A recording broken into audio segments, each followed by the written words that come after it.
70살 생명을 건 마지막 수술이 시작됩니다. 혼자 누운 수술대 위에서 떨리는 마음으로 의사를 기다리고 있었어요. 심장이 멈춰가는 상황, 이번이 마지막 기회일지도 모른다는 두려움이 밀려왔습니다. 그런데 수술실 문이 열리고 의사가 들어오는 순간 세상이 멈춘 것 같았어요. 안심하세요. 제가 직접 수술을 집도합니다. 그 목소리를 듣는 순간 온몸에 전율이 흘렀습니다. 어딘가에서 들어본 것 같은 그리우면서도 낯선 그 음성. 수십 년 동안 가슴 깊이 묻어둔 기억이 꿈틀거리기 시작했어요. 설마 이런 일이 있을 수 있을까요? 생과 사의 기로에서 마주친 예상치 못한 운명. 과연 무슨 일이 일어난 것일까요? 지금부터 바로 시작하겠습니다. 그 전에 구독과 좋아요 꼭 눌러주세요. 저희들에게 큰 힘이 됩니다. 내 나이 70. 작은 전셋방에 혼자 살고 있어요. 남편은 오래전에 세상을 떠났고 돈이 없어 갓난아기였던 아들을 보육원에 맡긴 게 평생의 죄책감으로 남아 있습니다. 창문 너머로 보이는 골목길은 언제나 똑같습니다. 아침이면 출근하는 사람들의 발걸음 소리가 들리고 저녁이면 집으로 돌아가는 가족들의 웃음소리가 새어나와요. 그런 소리들을 듣고 있으면 가슴 한구석이 시려옵니다. 나만 혼자 남겨진 것 같아서 말이죠. 벽에 걸린 낡은 달력을 바라보며 하루하루를 지워가는 일상이 반복됩니다. 가끔 옆집 아주머니가 반찬을 나눠주실 때면 고마우면서도 미안해집니다. 받을 자격이 있나 싶어서요. 남들 앞에서는 자식이 없는 것처럼 지내왔거든요. 아들 이야기가 나올라 치면 슬그머니 자리를 피하곤 했습니다. 그 후 소식 한 번 듣지 못한 채 남들 앞에서는 없는 자식인 것처럼 숨기고 살아왔어요. 누군가 자식 자랑을 할 때면 애써 미소를 지으며 들어줍니다. 하지만 마음속으로는 눈물이 흘러내리죠. 내 아들은 어디서 무엇을 하며 살고 있을까요? 건강하게 자랐을까요? 혹시 나를 원망하며 살고 있지는 않을까요? 몸은 점점 쇠약해집니다. 예전엔 시장까지 걸어가는 게 아무것도 아니었는데 이제는 계단 몇 개만 올라가도 숨이 차오릅니다. 가끔 가슴이 답답해져서 숨을 제대로 쉴 수가 없어요.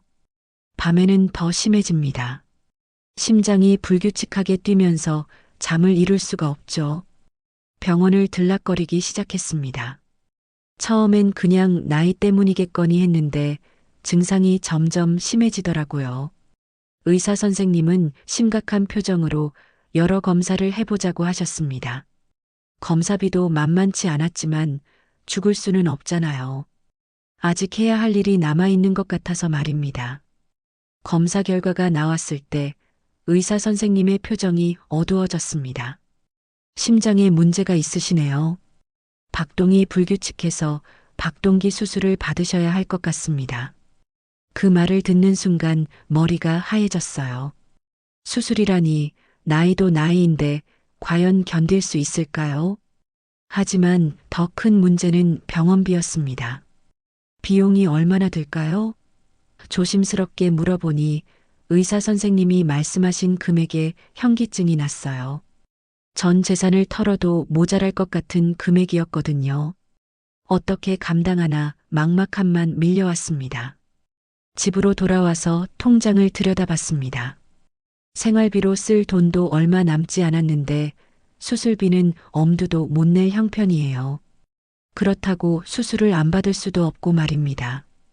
가슴이 더 답답해져서 창문을 열고 바람을 쐬었습니다. 밤하늘을 올려다보며 생각했어요. 이럴 때 가족이 있다면 얼마나 좋을까요? 손을 잡아줄 사람, 걱정해줄 사람이 곁에 있다면 이런 두려움도 덜할 텐데 말입니다. 문득 아들 생각이 났습니다. 지금쯤 어디서 무엇을 하고 있을까요? 그날 밤 잠이 오지 않아 뒤척이다가 낡은 상자를 꺼냈습니다. 그 안에는 아들의 유일한 사진 한 장이 들어 있어요. 보육원에 맡기기 전에 찍은 것입니다. 까만 눈동자가 초롱초롱했던 내 아들의 모습을 보며 눈물이 흘렸습니다. 며칠 후 병원에서 연락이 왔습니다. 수술 날짜가 잡혔어요. 다음 주 화요일 오전에 입원하셔서 수술 준비를 하시면 됩니다.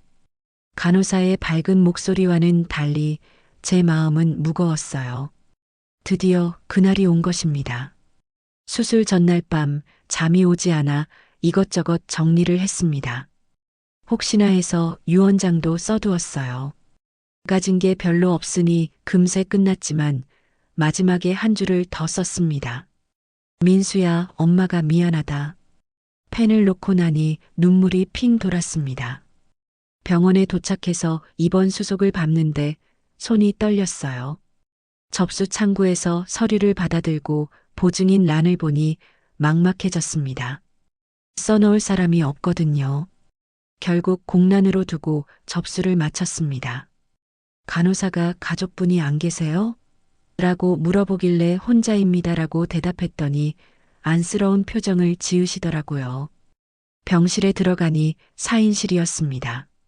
다른 환자분들은 모두 가족이 와서 수술 준비를 도와주고 있었어요. 한 할머니는 딸이 와서 이것저것 챙겨주고 옆 침대 아저씨는 아들이 와서 의사 선생님께 이런저런 질문을 하고 있었습니다. 나만 덩그러니 혼자 앉아 있으니 더욱 외로워졌어요. 간호사가 수술 전 주의사항을 설명해 주었습니다. 내일 아침 일찍 수술실로 가실 거예요. 오늘 밤부터는 금식이고 수술용 가운으로 갈아입으셔야 합니다. 말씀을 듣고 있는데도 실감이 나지 않았어요. 정말 내가 수술을 받는 건가 싶어서 말입니다. 저녁이 되어 수술 동의서를 작성해야 한다고 했습니다. 간호사가 가져온 서류를 받아든 순간 손이 덜덜 떨렸어요. 수술의 위험성에 대한 설명이 빼곡히 적혀 있었거든요. 혹시 모를 응급 상황이 발생할 수 있습니다. 수술 중 예상치 못한 합병증이 생길 수 있습니다. 같은 문구들이 눈에 들어왔습니다. 펜을 들고 이름을 쓰려는데 손이 떨려서 글씨가 제대로 안 써졌어요. 한 글자씩 정성스럽게 써내려갔지만 마지막 글자를 쓸 때쯤엔 종이가 눈물로 번져 보였습니다. 내가 여기서 못 깨어나면 어떡하지? 두려움이 몰려왔어요. 동의서를 다 작성하고 나니 간호사가 말했습니다. 수술을 담당하실 교수님께서 곧 오실 거예요. 수술 전 상담을 받으셔야 하거든요. 의사 선생님이 직접 와서 설명을 해주신다니 조금은 안심이 되었어요. 궁금한 것도 많이 물어봐야겠다고 생각했습니다. 잠시 후 복도에서 발걸음 소리가 들렸습니다. 간호사들이 바빠지는 소리, 누군가와 대화하는 목소리들이 섞여서 들려왔어요. 아마 교수님이 오신 모양입니다. 가슴이 두근두근 뛰기 시작했어요. 얼마나 무서운 분일까, 친절하실까, 온갖 생각이 머릿속을 스쳐 지나갔습니다. 문득 복도 벽에 붙어 있는 의료진 소개 게시판이 눈에 들어왔어요. 여러 의사들의 사진과 이름이 적혀 있었는데 그중 하나를 보는 순간 심장이 덜컥 내려앉았습니다. 김민수 교수라고 적힌 이름표가 보였거든요. 나는 순간 숨이 막혔습니다. 내 아들 이름과 똑같았어요. 아니겠지. 아니, 그럴 리가 없어. 하지만 마음속에서 오래 묻어둔 기억이 꿈틀거리기 시작했습니다. 혹시, 정말 혹시 내 아들이 의사가 되었을까요? 나를 수술하는 의사가 내 아들일 리는 없겠죠? 손으로 가슴을 꾹 누르며 진정하려고 했어요. 그냥 우연의 일치일 거라고 스스로를 달랬습니다. 김민수라는 이름이 얼마나 흔한 이름인가요? 그런데도 가슴이 계속 두근거렸어요. 혹시나 정말 내 아들은 아닐까 하는 기대감과 동시에 그런 상상만 해도 어지러워졌습니다. 옆 침대 할머니가 왜 그래요? 얼굴이 하얘졌어요 라고 걱정스럽게 물어보셨어요. 괜찮습니다. 그냥 긴장돼서요라고 대답했지만 사실 괜찮지 않았어요. 온몸이 떨리고 있었거든요. 간호사가 다시 들어와서 곧 교수님이 오실 거예요. 준비하세요라고 말했습니다. 나는 침대에 반드시 누워 천장을 바라보며 마음을 가다듬으려 했어요. 하지만 김민수라는 이름이 머릿속에서 떠나지 않았습니다.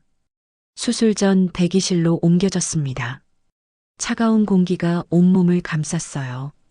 형광등 불빛 아래 놓인 침대에 누워 있으니 마치 다른 세상에 온 것 같았습니다. 간호사들이 분주히 수술 준비를 하는 소리가 들려왔어요. 기계들이 삐삐 소리를 내며 작동하고 발걸음 소리가 복도를 오가고 있었습니다. 벽에 걸린 시계를 보니 오후 2시였어요. 수술 시간이 다가오고 있었습니다. 가슴에 붙인 심전도 기계가 내 심장 박동을 실시간으로 보여주고 있었어요. 불규칙하게 뛰는 심장 소리가 기계를 통해 들려올 때마다 불안감이 커졌습니다. 간호사가 와서 수술용 모자를 씌워주고 팔에 링거를 꽂았어요. 곧 교수님이 오실 거예요. 너무 긴장하지 마시고 편안히 계세요. 친절한 말씀이었지만 편안해질 수가 없었습니다. 김민수 교수라는 이름이 계속 머릿속을 맴돌고 있었거든요. 복도에서 누군가 걸어오는 소리가 들렸습니다. 단정하고 빠른 걸음걸이였어요. 간호사들이 교수님 오셨습니다라고 인사하는 소리가 들려왔습니다. 드디어 오시는구나. 나는 침을 꿀꺽 삼키며 마음을 가다듬었어요. 문이 열리고 의사가 들어왔습니다. 하얀 가운을 입고 청진기를 목에 걸친 단정한 모습이었어요. 키가 크고 어깨가 넓었습니다. 얼굴을 보는 순간 가슴이 쿵 하고 내려앉았어요. 분명 처음 보는 사람인데 왜인지 낯설지 않았습니다. 그의 눈을 보는 순간 더욱 놀랐어요. 날카롭고 지적인 눈빛이었지만 그 안에 어딘지 그리운 기운이 담겨 있었습니다. 오래전 기억 속에서 본 듯한 친숙함이 느껴졌어요.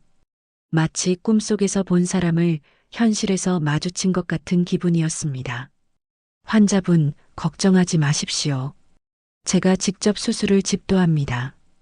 그가 차분하고 안정된 목소리로 말했어요. 의사로서의 자신감이 느껴지는 말투였습니다. 하지만 그 목소리를 듣는 순간 온몸에 전율이 흘렀어요. 너무도 닮았습니다. 그 어린 날 울던 아들의 목소리와 말이에요. 물론 지금은 어른의 목소리지만 그 근본적인 톤과 울림이 똑같았어요. 내가 기억하는 그 맑고 깨끗한 음성 그대로였습니다. 가슴이 터질 것 같이 뛰기 시작했어요. 그는 차트를 보며 설명을 계속했습니다. 심장박동기 삽입술은 비교적 안전한 수술입니다. 국소마취로 진행되니까 크게 걱정하지 마세요. 전문의로서 환자를 안심시키려는 배려가 느껴졌어요. 하지만 나는 그의 말보다는 그 얼굴, 그 목소리에만 집중하고 있었습니다. 문득 그의 손을 보게 되었어요. 길고 가느다란 손가락, 깔끔하게 정리된 손톱. 그런데 새끼손가락에 작은 점이 있었습니다. 내 아들에게도 똑같은 자리에 점이 있었어요. 너무 작아서 다른 사람들은 잘 모르지만 엄마인 나는 기억하고 있었거든요. 심장이 더욱 빨리 뛰기 시작했어요. 기계에서 나는 삐삐 소리도 더 빨라졌습니다. 간호사가 걱정스러운 표정으로 괜찮으세요? 라고 물어봤지만 대답할 수가 없었어요. 머릿속이 하얘지면서 어지러웠거든요. 그는 내 상태를 확인하며 혈압이 조금 올라갔네요. 너무 긴장하지 마시고 천천히 숨을 쉬어보세요 라고 말했습니다. 그러면서 내 어깨를 가볍게 토닥여 주었어요. 그 순간 또 다른 기억이 떠올랐습니다. 어릴 때 아들이 아플 때마다 등을 토닥여 주던 기억 말이에요. 나는 떨리는 목소리로 용기를 내어 물었습니다. 선생님 혹시 어릴 때 보육원에 계셨던 적 있나요? 그 말이 나오는 순간 나 자신도 놀랐어요. 왜 그런 말을 했는지 모르겠지만 도저히 참을 수가 없었거든요. 순간 그의 표정이 굳어졌습니다. 방금까지 부드럽고 따뜻했던 얼굴이 차갑게 변했어요. 놀라면서도 경계하는 듯한 눈빛이었습니다. 손에 들고 있던 차트를 꽉 쥐는 것도 보였어요. 잠시 침묵이 흘렀습니다. 수술실 준비 소리만 들려올 뿐 우리 사이에는 무거운 정적이 흘렀어요. 그는 내 얼굴을 찬찬히 들여다보고 있었습니다. 마치 나를 어디서 본 적이 있나 기억을 더듬는 것 같았어요. 간호사들도 갑자기 변한 분위기를 느꼈는지 조심스럽게 지켜보고 있었습니다. 나는 후회가 밀려왔어요. 괜한 말을 해서 수술하실 선생님을 당황하게 만든 것 같았거든요. 하지만 이미 내뱉은 말을 되돌릴 수는 없었습니다. 그가 천천히 입을 열었습니다. 목소리가 아까보다 조금 더 낮고 조심스러워졌어요. 무슨 말을 하실지 가슴이 두근거렸습니다. 혹시 정말 내 아들이 맞을까요? 아니면 전혀 다른 사람일까요? 그 순간이 영원처럼 길게 느껴졌습니다. 그는 잠깐 침묵하더니 단호하게 말했습니다. 저는 환자의 개인사를 묻는 것에 답하지 않습니다. 목소리가 차갑게 변해 있었어요. 의사로서의 전문적인 거리감을 두려는 것 같았습니다. 하지만 그 말을 하면서도 눈빛은 흔들리고 있었어요. 나는 가슴이 철렁 내려앉았습니다. 너무 성급하게 물어본 것 같아서 후회가 밀려왔어요. 혹시 정말 내 아들이라면 이런 식으로 만나게 되다니 얼마나 당황스러울까요? 아니면 정말 전혀 다른 사람인데 내가 착각하고 있는 걸까요? 죄송합니다. 괜한 말씀을 드렸네요. 나는 작은 목소리로 사과했어요. 하지만 마음속으로는 여전히 의심을 거둘 수가 없었습니다. 그 눈빛, 그 목소리, 손가락의 점까지 모든 게 너무 닮아 있었거든요. 그는 다시 차트를 보며 수술 설명을 계속했습니다. 수술 시간은 대략 1시간 정도 걸립니다. 가슴 부위에 작은 절개를 해서 박동기를 삽입하게 됩니다. 전문적이고 차분한 설명이었지만 아까와는 달리 목소리에 미묘한 떨림이 있었어요. 나는 그의 얼굴을 계속 바라보고 있었습니다. 정말 많이 닮았어요. 턱선, 코의 모양, 심지어 말할 때 살짝 올라가는 입꼬리까지 내 아들과 똑같았습니다. 시간이 흘러 어른이 된 모습이지만 어릴 때의 흔적들이 그대로 남아 있었어요. 차마 말을 잇지 못했습니다. 혹시 내 착각이라면 어떡하죠? 괜한 오해를 불러일으켜서 수술에 차질이 생기면 안 되잖아요. 하지만 만약 내 아들이 맞다면 이제 와서 내가 무슨 낯으로 그 앞에 서야 하나요? 그동안 나는 얼마나 비겁하게 살아왔나요? 남들 앞에서는 자식이 없는 척하면서 혼자서만 그리워하고 후회했거든요. 정작 아들은 혼자서 모든 걸 이겨내며 이렇게 훌륭한 의사가 되었는데 말이에요. 대기실의 불빛이 더 차갑게 느껴졌습니다. 에어컨 바람이 온몸을 스치고 지나갔어요. 심전도 기계의 삐삐 소리만 규칙적으로 울려 퍼지고 있었습니다. 내 안의 갈등은 점점 깊어졌어요. 그는 수술 전 주의사항을 설명하면서도 계속 내 얼굴을 힐끗힐끗 쳐다보고 있었습니다. 분명 뭔가 느끼고 있는 것 같았어요. 하지만 먼저 말을 꺼내지는 않았습니다. 의사로서의 냉정함을 유지하려고 애쓰는 것 같았어요. 알레르기가 있으신 약물이 있나요? 그가 물어봤어요. 아니요, 없습니다. 가족력은 어떻게 되시나요? 순간 할 말을 잃었습니다. 가족이라니 내 앞에 서 있는 사람이 혹시 내 가족일지도 모르는데 말이에요. 혼자 살고 있습니다. 겨우 그렇게 대답했어요. 그 순간 그의 표정이 미묘하게 변했습니다. 뭔가 알아차린 듯한, 하지만 확신하지 못하는 듯한 표정이었어요. 잠깐 펜을 든 손이 멈춰 있었습니다. 간호사가 들어와서 교수님, 수술실 준비가 완료됐습니다라고 보고했어요. 그제야 그는 차트를 덮으며 그럼 수술을 시작하겠습니다라고 말했습니다. 하지만 나가면서도 한 번 더 뒤돌아봤어요. 잠시 후 다른 간호사가 링거줄을 확인하러 들어왔습니다. 중년에 친절해 보이는 간호사였어요. 수술 전이라 긴장되시죠? 김 교수님이 하시는 수술이니까 걱정 마세요. 그러면서 자연스럽게 이야기를 이어갔습니다. 김 교수님은 정말 실력이 좋으셔서 환자분들이 다들 지명해서 찾으세요. 특히 어려운 케이스도 잘 해결하시거든요. 간호사의 말을 들으며 마음 한편으로는 뿌듯함이 올라왔어요. 내 아들이 맞다면 얼마나 자랑스러울까요? 그런데 간호사가 무심히 한 말에 심장이 멈춰버릴 것 같았습니다. 교수님은 보육원 출신이신데도 이렇게 훌륭하게 성공하셔서 다들 존경해요. 정말 노력을 많이 하셨나 봐요. 내 가슴이 철렁 내려앉았습니다. 보육원 출신이라니. 그럼 정말 내 아들이 맞는 건가요? 온몸이 떨리기 시작했어요. 간호사는 내 반응을 보고 왜 그러세요? 얼굴이 하얘졌어요 라고 걱정스럽게 물어봤습니다. 아, 아니에요. 그냥 긴장돼서요.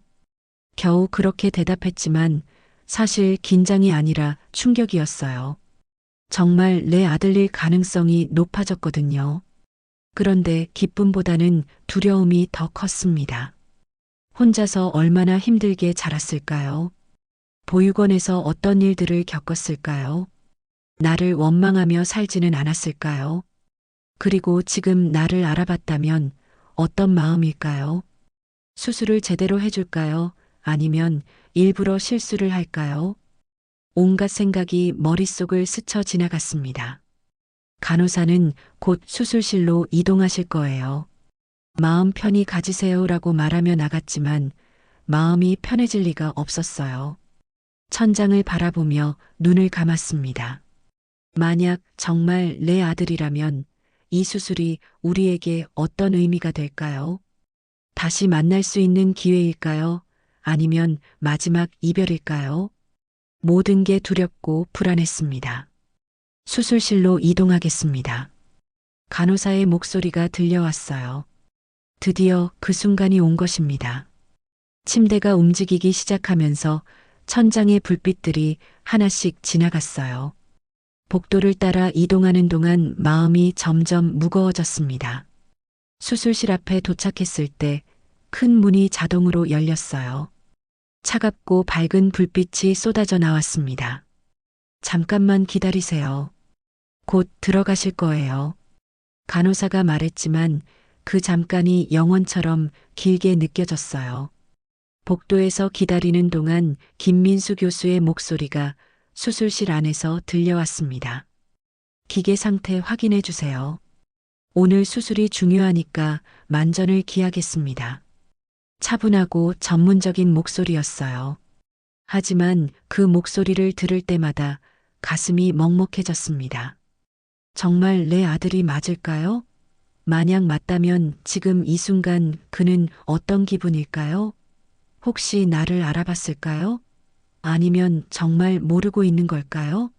온갖 생각이 머릿속을 복잡하게 만들었어요. 들어가세요. 드디어 수술실 안으로 들어갔습니다. 하얀 불빛이 너무 밝아서 눈이 부셨어요. 천장에 달린 대형 조명이 마치 태양처럼 뜨거웠습니다. 각종 의료기기들이 삐삐 소리를 내며 작동하고 있었어요. 수술대 위로 옮겨지면서 온몸이 긴장됐습니다. 차가운 수술대가 등에 닿는 순간 현실감이 밀려왔어요. 정말 수술을 받는구나. 혹시 이 수술대에서 눈을 못 뜨게 되는 건 아닐까요? 갑자기 무서워졌습니다. 김민수 교수가 수술복을 입고 나타났어요. 마스크와 수술모를 착용해서 눈만 보였지만 여전히 익숙한 느낌이었습니다. 마취가 선생님이 곧 오실 거예요. 조금만 더 기다려주세요. 마취가 의사가 와서 설명을 시작했습니다. 국소 마취를 할 거예요. 의식은 있지만 아프지 않을 거예요. 팔에 주사를 맞으니 서서히 몸이 나른해지기 시작했어요. 하지만 의식은 또렷했습니다. 김민수 교수가 내 옆에 섰어요. 가까이서 보니 정말 많이 닮았습니다.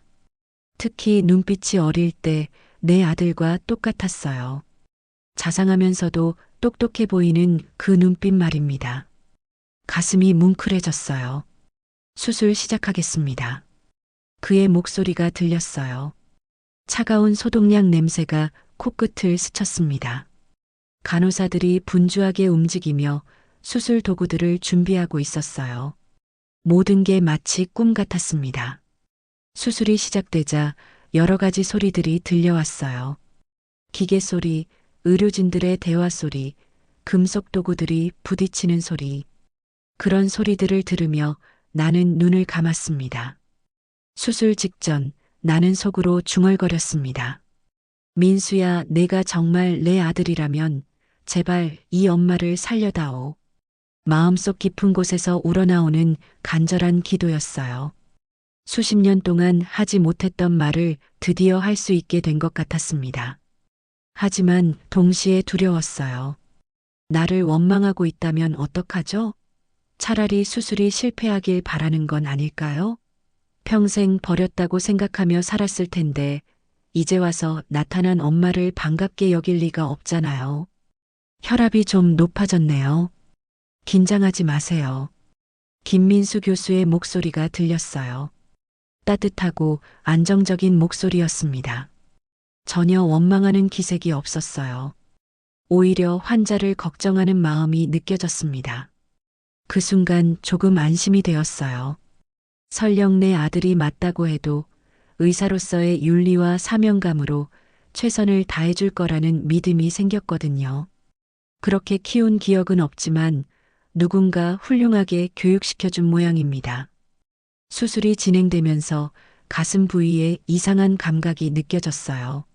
아프지는 않았지만 뭔가 만지고 있다는 느낌이었습니다. 순조롭게 진행되고 있습니다. 조금만 더 참아주세요. 갑자기 기계에서 경고음이 울렸어요. 혈압이 떨어지고 있습니다. 간호사의 목소리가 급해졌습니다.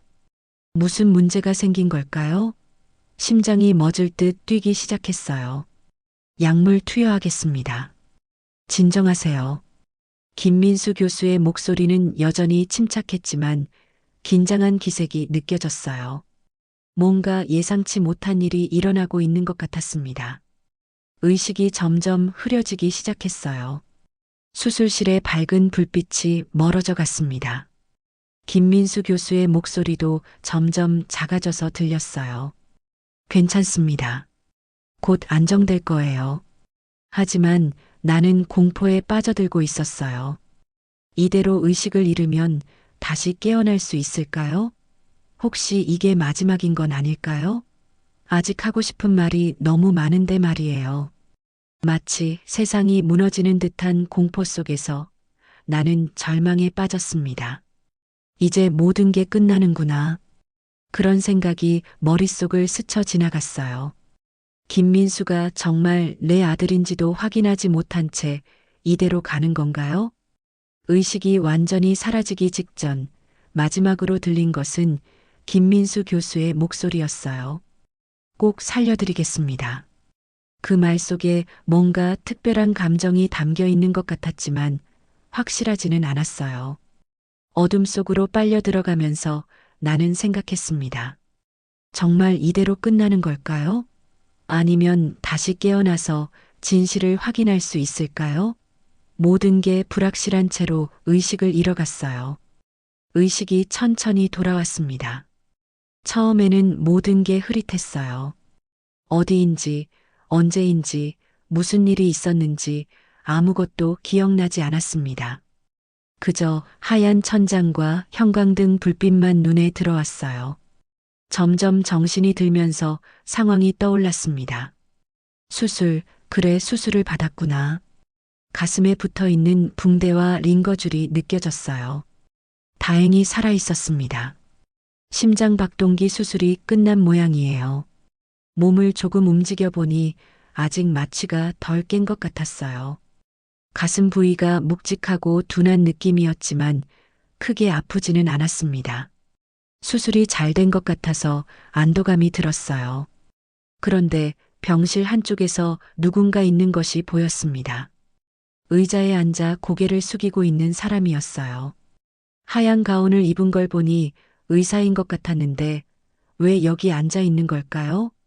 눈을 비비고 다시 보니 김민수 교수였습니다.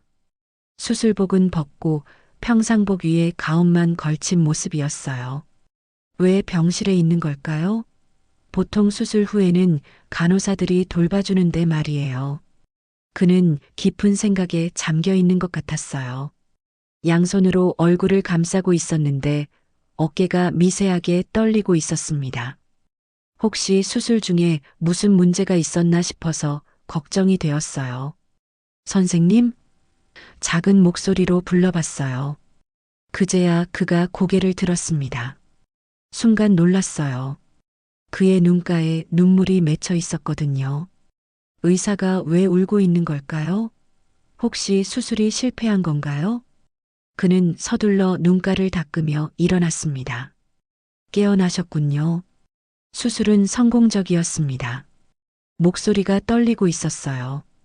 평소에 차분하고 전문적인 톤과는 달랐습니다. 뭔가 감정이 복받치는 것 같았어요. 정말 괜찮은 건가요? 선생님이 우시는 것 같은데 걱정스럽게 물어봤어요. 그러자 그는 당황한 듯 고개를 저었습니다. 아니에요. 그냥 수술이 조금 어려웠어서요. 하지만 뭔가 이상했어요. 단순히 수술이 어려웠다고 저렇게 눈물을 흘릴까요? 게다가 수술이 끝난 후에도 계속 병실에 머무르고 있는 것도 특이했습니다. 분명 다른 이유가 있는 것 같았어요. 나는 그의 얼굴을 자세히 들여다봤습니다. 마스크를 벗은 모습을 제대로 본 것은 처음이었어요. 더욱 확실해졌습니다. 내 아들과 정말 많이 닮았어요. 아니, 단순히 닮은 게 아니라 틀림없이 내 아들인 것 같았습니다. 용기를 내서 손을 뻗었어요. 그의 손목을 조심스럽게 붙잡았습니다. 그 순간 그가 깜짝 놀라며 저를 바라봤어요. 눈동자가 흔들리고 있었습니다. 너, 민수 맞지? 떨리는 목소리로 물어봤어요. 내가 내 아들 맞지? 더 이상 참을 수 없었습니다. 확신이 서지 않으면 평생 후회할 것 같았거든요.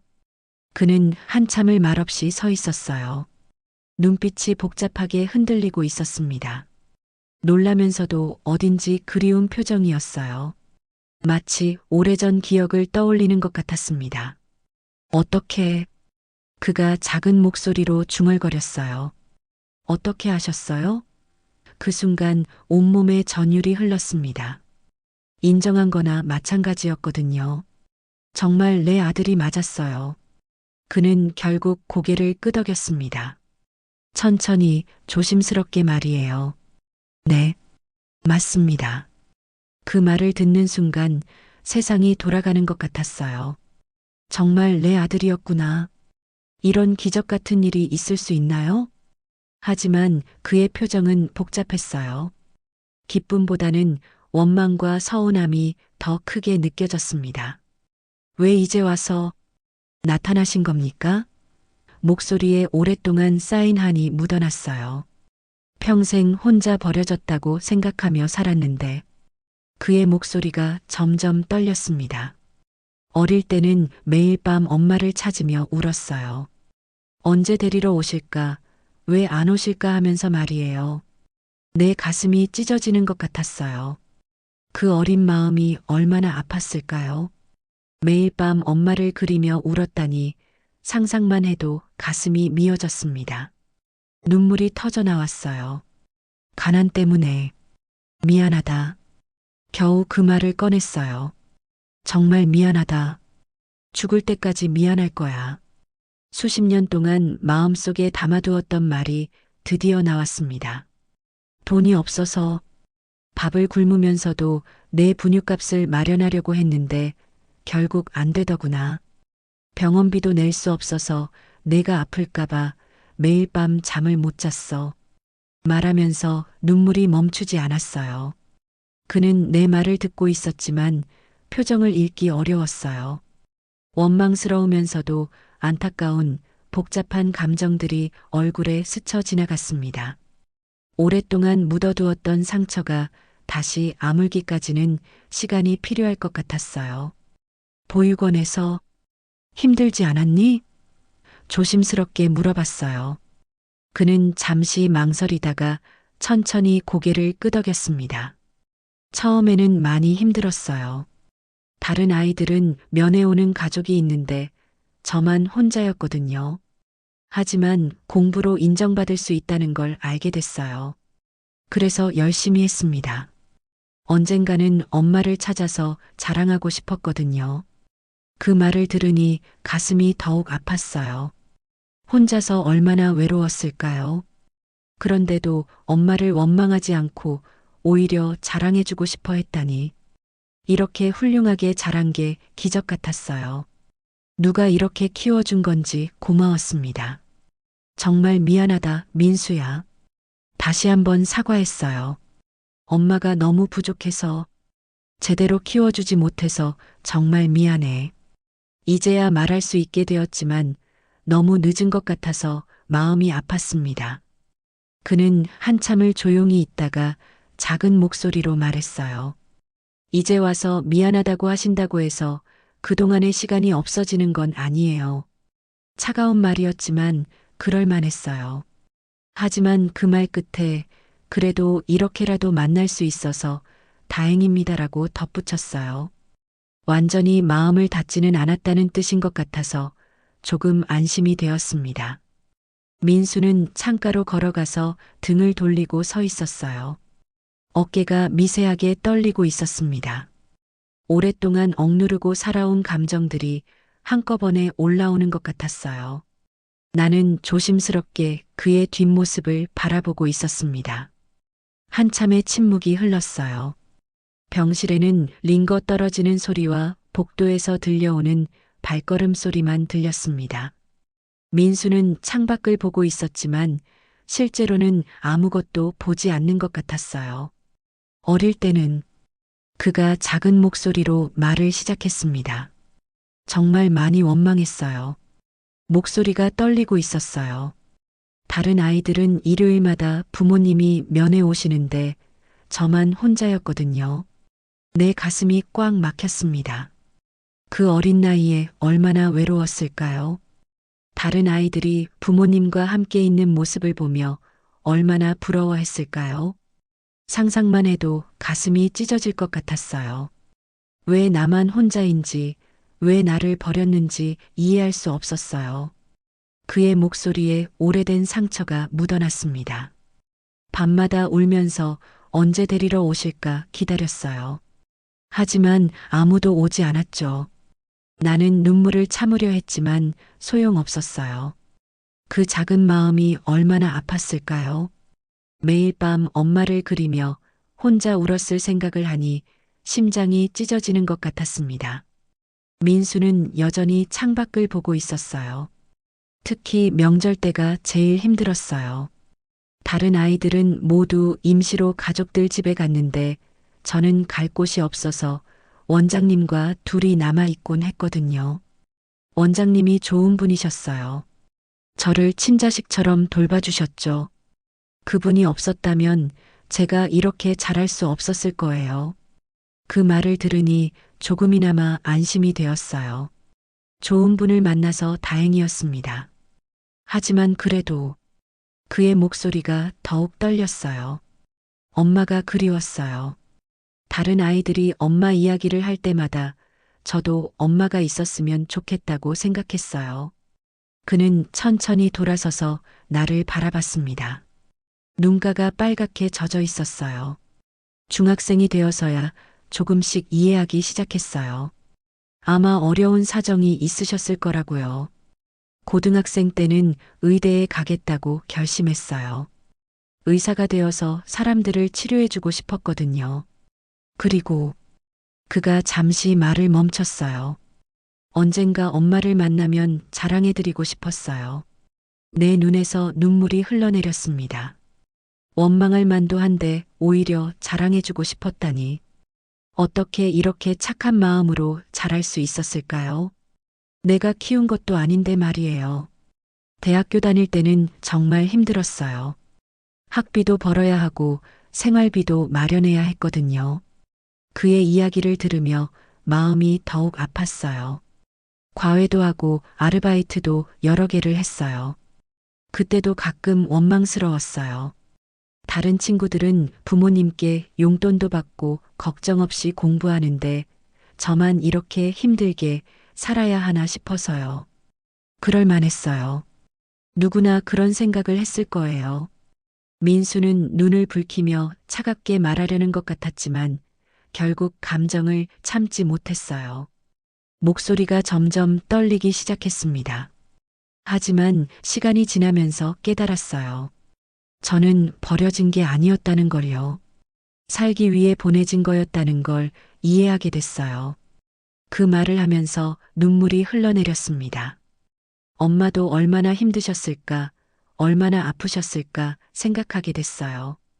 그는 더 이상 참지 못하고 병실 구석에 있는 의자에 주저앉았어요.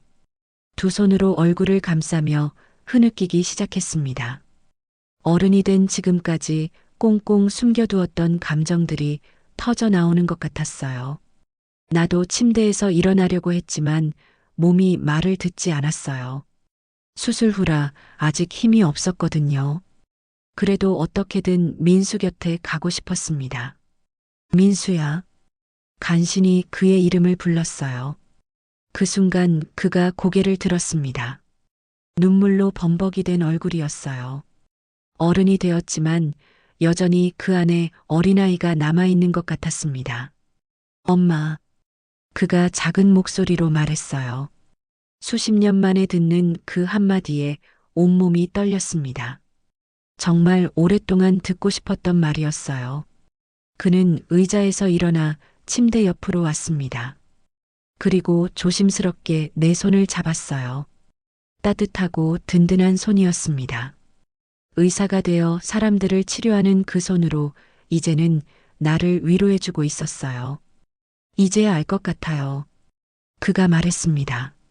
엄마도 얼마나 힘드셨을지, 얼마나 그리워하셨을지요.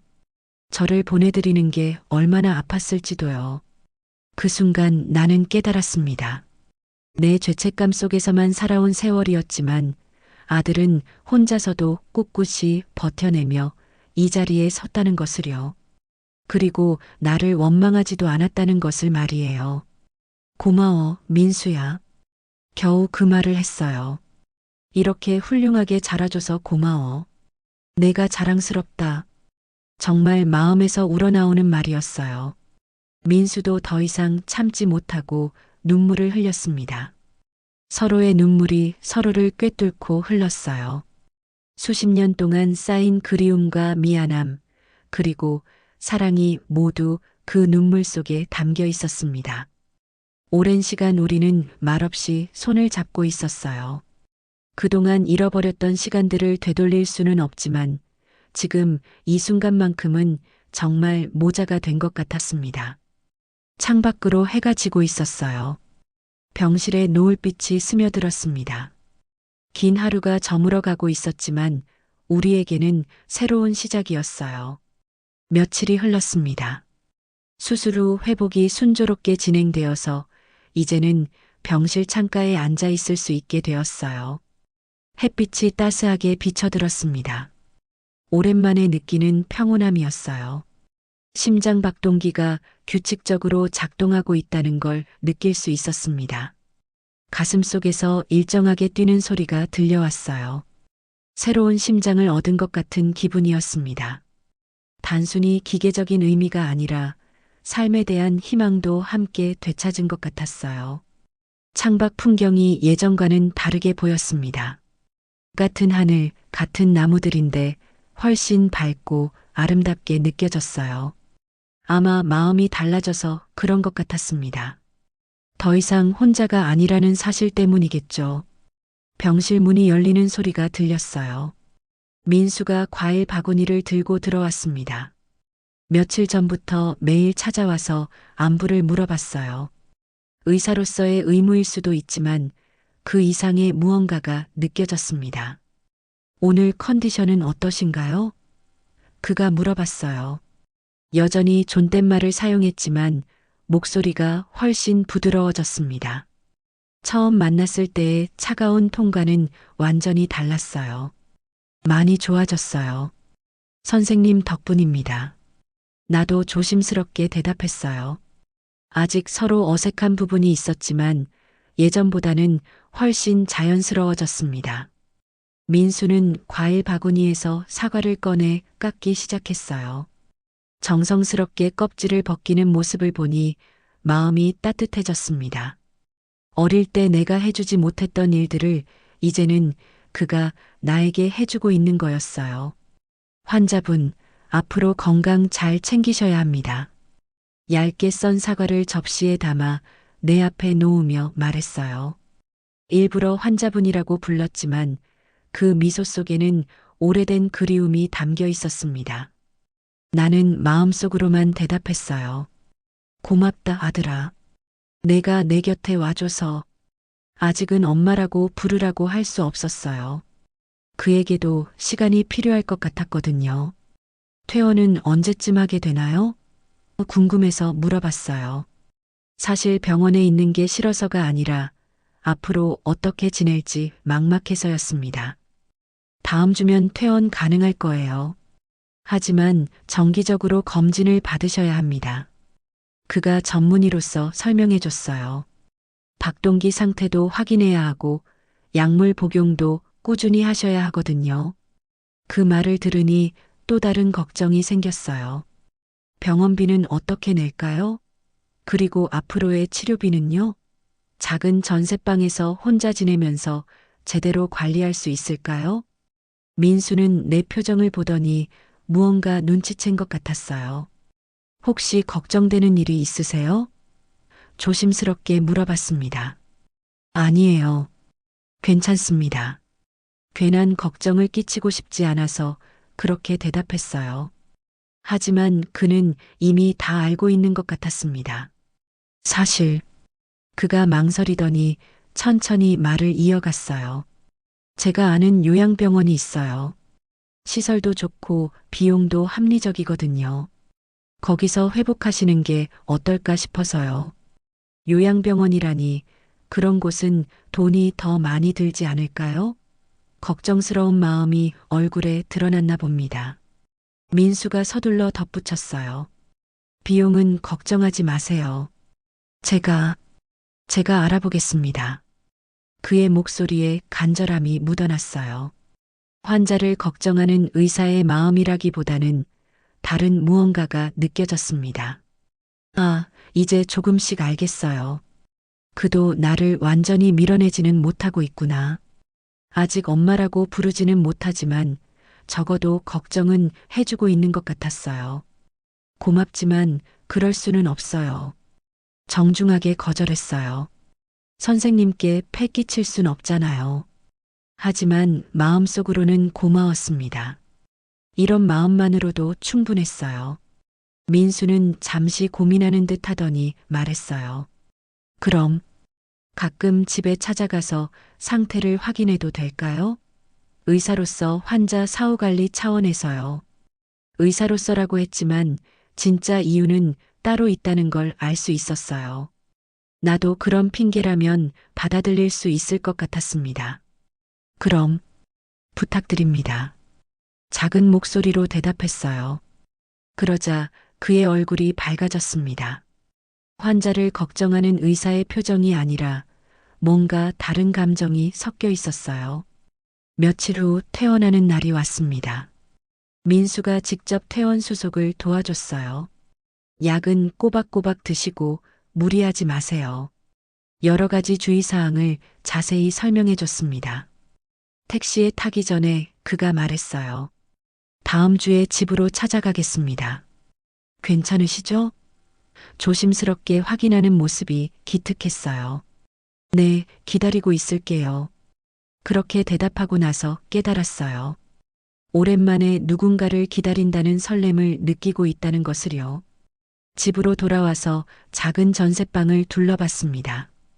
여전히 좁고 낡았지만 예전과는 다르게 느껴졌어요.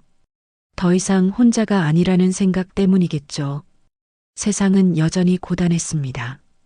혼자 사는 노인의 현실이 하루아침에 바뀔 리는 없었어요. 하지만 내 인생의 가장 큰 상처였던 상실은 이제 치유의 길로 들어선 것 같았습니다.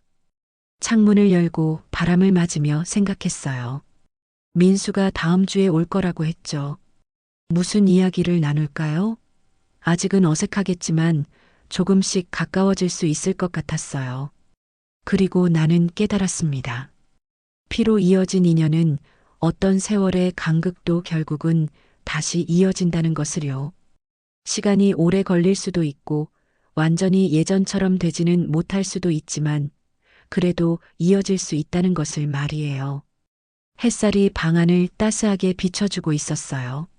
새로운 심장과 함께 새로운 희망도 찾은 것 같았습니다. 이제 진짜 살아갈 이유가 생겼거든요.